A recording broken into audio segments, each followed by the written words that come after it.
Everybody, this is Dr. Jesse Jackson III, best-selling author and facilitator of our Don't Kick 'em Out book and training series, going over our 21 do's and don'ts of dealing with disruptive students, a great chapter in our book. And I'm highlighting certain ones that really, that I'm seeing, 2019, that legitimately every week I'm seeing in schools around the nation, that these are some things we need to be aware of in terms of not doing and making sure we are doing. One of the ones that is very critical is do not engage in verbal meltdowns with kids. So what happens is a lot of teachers get stressed out, right? And so the kid, basically they don't realize that they're out of control. And so the kid, delete. Hey everybody, this is Dr. Jesse Jackson III, best-selling author and facilitator of the Don't Kick 'em Out book and training series. We're going over our 21 do's and don'ts of dealing with disruptive students, a great chapter in our book. And we're highlighting those fire points that we believe you really need to give some detail to. And this one, number 14, is about don't have verbal and emotional meltdowns. Now, this is something that in teacher culture, everybody knows what this looks like. This is where a teacher is under a lot of stress in their life, period. It crosses over, it comes to work. Everybody knows it. It's unwritten, though. It's not spoken, but we all know it. And this person is always subject to having meltdowns. And that means where you spaz out on a kid, you start yelling to the top of your lungs, you're screaming for an administrator to come in your room, get this kid out, you're screaming at the kids, you're scaring the kids.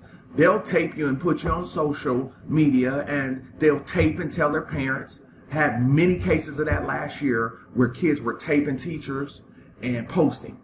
So teachers having a meltdown, taper, recorder, post it. Do not have verbal and emotional meltdowns, because once you do, you scare the kids, you lose your trust with them, because they think now you're crazy and unstable. And that's exactly what they say, and that's exactly how it's happening. Yelling, screaming to the top of your lungs. I have seen situations where teachers have had verbal and emotional meltdowns on their principal. Can't make this up.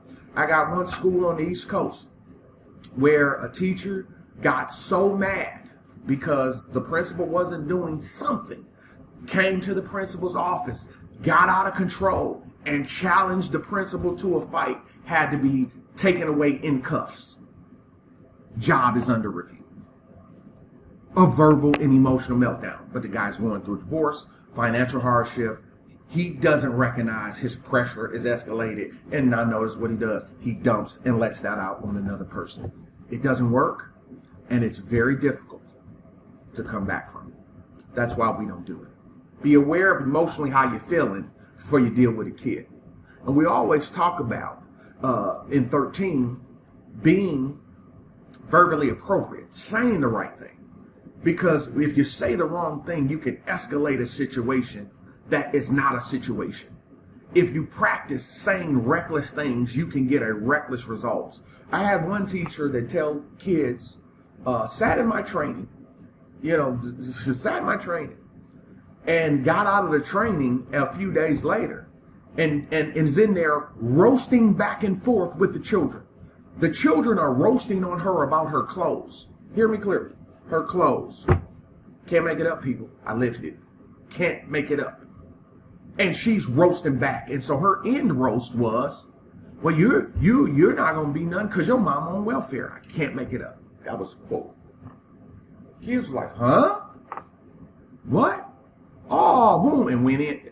And so how does that make sense to you? Be verbally appropriate. Be age appropriate. We're adults. We're not peers with children. That's not appropriate. That's not an appropriate statement. Like, how are we dialoguing with kids like that? We have to learn. Be verbally appropriate. Don't have verbal and emotional meltdowns. You will regret it. It'll ruin your career, and it's extremely difficult to recover from. These are things you really should pay attention to. I'm Dr. Jackson. See you in the next video.